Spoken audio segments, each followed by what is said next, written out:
Okay, everybody, welcome to the 2020-2021 school year. I never thought we'd actually get here, but we're here and it's great.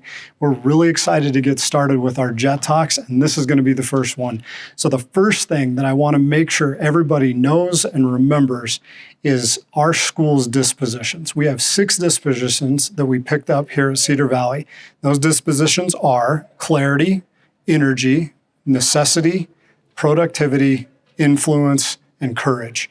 And those 6 things were chosen for a reason, because those 6 things have actually been shown by scientific research to correlate with high performance. And what we want is we want every one of you as our students to know and have the skills necessary to be a high-performing student. And that's why we chose those 6. You'll probably see them pop up on the screen. Hopefully you can get those written down, because that's what we're working to help you build here during Jet Time. So clarity is the very first piece in that, and having a clear idea is an incredible thing to start out with. If you want to start this school year strong, which I'm sure most of you do, I know I as a teacher, all of us as teachers, we want to start the school year strong. We were in here last week working hard on our game before the students even got here. Most of your teachers spent some time working this summer on making sure that we come to this moment and we start strong. Listen, we're not going to be able to control everything that goes on, but we can control our commitment to starting the school year off the best that we possibly can. And so what we want to do is make sure you know 3 really important things for starting the school year out strong. The first one is to understand, what do you want to do this school year? What are the things you want to accomplish? Maybe it's get a better grade in your math class. Maybe it's get good grades overall. Maybe it's stay on top of your homework more consistently and not get behind on everything so you're panicking at the last second and trying to finish everything up. But the clear picture you need to develop here is, what do you want to do? What are you really sure and certain that you want to accomplish as a student here at Cedar Valley? And go one quarter at a time. What do you want to accomplish this quarter? What are the things that you want to do? Okay. And then if you want to go big picture, you could look at the whole year. If you want to go smaller picture, shoot, what do you want to do this week? Maybe it's, I'm going to stay on top of my homework every day this week. But have a clear idea of what you want to do. That's going to help you a whole bunch. The second thing you want to look at is, who do you need to be in order to accomplish the things that you want to do? So if I want to get all my homework done on time, I need to be organized. I need to be in charge of my schedule. I need to communicate with people and let them know I need this amount of time to do this, or this is when I'm going to be doing this. Think about the kind of person you need to be, and you start shaping your identity. And we'll talk a lot about that this year, but start shaping your identity into the kind of person that gets things done. Maybe who you need to be is the kind of person that does that gets things done. And you have to start working on seeing yourself as the type of person who knows how to get things done. And the way you develop that identity is to actually put something out there and say, you know what, I'm going to do my homework tonight. And then you go and you do it. You just prove to yourself that you're the kind of person that knows how to get things done. So we're talking about you setting up little wins. What do you want to do? And who do you need to be in order to get that done? Now, another important piece to clarity, and this is the third part to it, what's your so? Why are you going to do that? Why is it important for you to actually stay on top of your homework? Maybe you're going to have a better relationship with your mom or your dad. Maybe you'll have more time with your friends. Maybe you'll be more organized and you'll be able to really do the things that you want to do. Having that reason why you do things can make all the difference in the world. So those are the things that I want you to do with the clarity piece to this. As you're starting this year, start strong by knowing, what do you want to do? Who do you need to be? And so you can do what? If you can be clear on those 3 things, it's going to help you have a great picture or a great vision for what you want to accomplish, and it makes it easier for you to go out and execute on it. And that's what we want to see you do. Talk to your Jet Time teacher about those things. Write those down in a journal. If they've proven time and time and time again that if you write something down and you put it in your face, it's way more likely to get done. So write down what you want to do. Write down who you need to be, and write down why you want to do it. What's the so? Why are you going to do these things? Do those, review them daily if you have to. Even more often than that, put them up in your locker, put them by your bathroom mirror, places where you're going to see them all the time, and remind yourself so you can get it done. And that's what we want to see you do, is get it done. Now, the next part to what we want to start with is kind of addressing all this COVID craziness and all this stuff that's going on.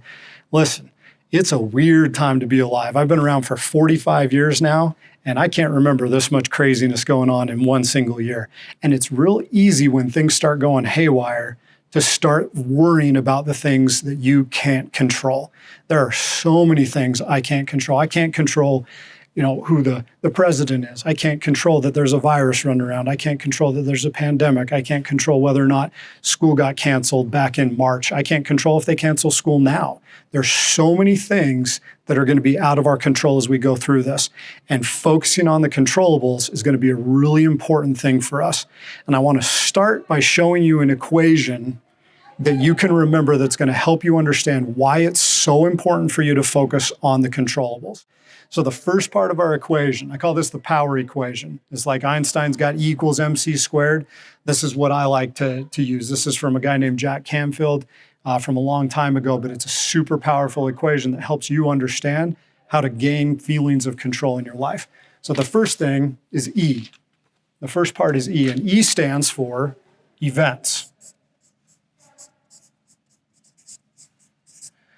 These are the things that just happened to us. This is a pandemic hitting. That's an event. I didn't have control over that. And most often in our lives, we don't get to control the events that happen to us.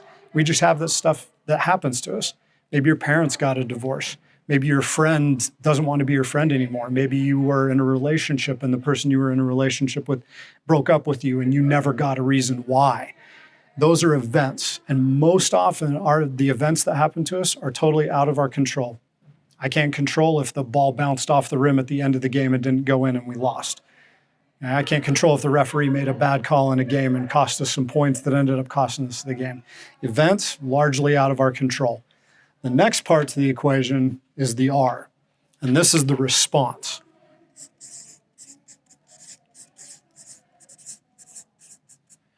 How we respond to the events that happen to us is a huge deal.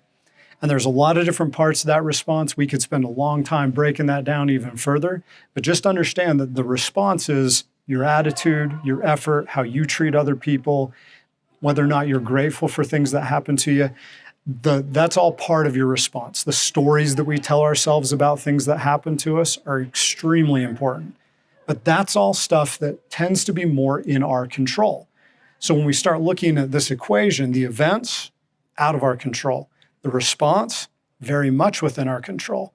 I can't control that we're in the middle of a pandemic, that we got school canceled earlier, but I can control how I respond to that. My attitude about school being shut down, my attitude about being back in school now, my attitude about having to wear a mask, my attitude about so many other things. I actually can control that.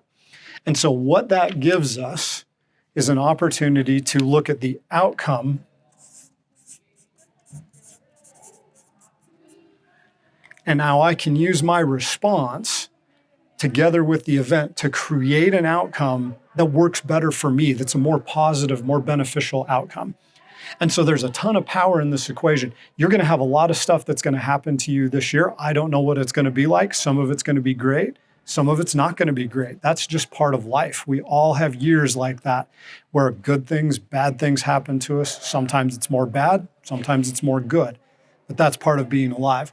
But when we understand that we have the opportunity to control our response by controlling our attitude, our effort, how we treat others, and being unconditionally grateful, we can now take a negative event or a bad event, use a better response, a positive response that we can control, and we can now turn it into a beneficial or a positive outcome. This is the equation that's going to help you understand how to make things work for you. You might not be in a class that you like. Maybe that math class is really hard. Maybe that language class is more challenging than you thought it was going to be. Maybe your friend moves. Something's going to happen. Your response to that problem, that event, is going to determine the outcome. That math class might be really hard. You might not want to be in it, but maybe you choose to give it your best effort, to get some extra help, to talk to the teacher, to work with a friend, to get a tutor, to do all these extra things that will help you. And even if you don't get an A, if you put in that kind of an effort, you can generate a more positive response than if you just sat back and said, well, math sucks and I'm stuck here forever. You're not likely to work hard if you do that. And so what we want you to do is understand the power that you have to control a lot of these things. You can create positive outcomes. We can create positive outcomes here at Cedar Valley. So no matter what goes on, whether things get crazy, whether things get less crazy, we as aviators have this opportunity to harness the power in that equation and to be able to make good things happen for us. We can create positive outcomes. We know you can do it. We absolutely love being here with you. Your Jet Time teachers are going to talk to you a little bit more about this. Ask them questions. You're welcome to find me, email me. It's natecrandall@alpinedistrict.org. My office is D231 here at the school. If you ever want to dig into this and you can't get a hold of your Jet Time teacher, feel free to reach out to me. I'm here to help you out. Remember, we love you, we believe in you, and we're so very proud of you. Go get them, aviators.